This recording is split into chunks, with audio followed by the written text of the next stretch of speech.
My favorite romantasy reads of 2024. Fear the Flames by Olivia Rose Darling was my romantasy surprise of 2024.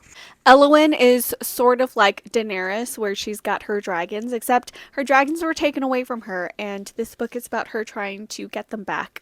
My favorite series of 2024 will have to go to Trial of the Sun Queen.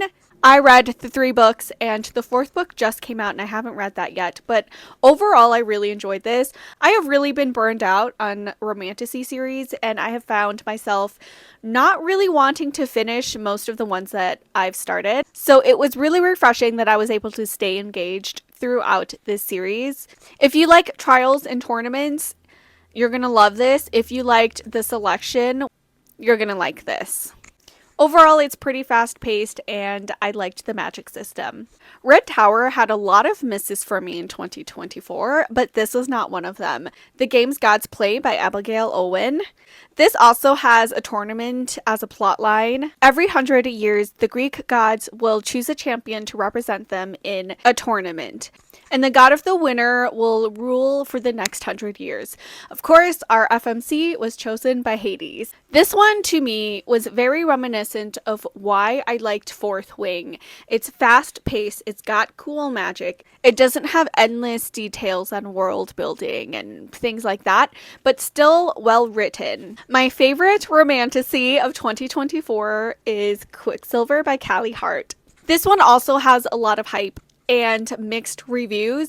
I will just say that I thoroughly enjoyed this. This was so reminiscent of Throne of Glass, and I felt excitement. I felt like I was reading something that, though it had the same tropes, was new. I loved the magic with the Quicksilver. I think this series has so much potential, and I'm excited for the next installment. My favorite contemporary romances of 2024. So I'm going to put these two together because they are by the same author. The Dead Romantics and The 7-Year Slip by Ashley Poston. These are what I would call low spice or clean romances. They're just so well written. The Wall of Winnipeg and Me by Mariana Zapata. I've never been a fan of slow burn, but man, did she get me to appreciate slow burn. This is a football player and his personal assistant. It is also a marriage of convenience, and I listened to the audiobook. This one is duet narrated, and I loved the audiobook. Not in Love by Ali Hazelwood has a lot of mixed reviews, but I ended up really liking it. This is also a STEMinist romance, and probably my favorite of her contemporary romances.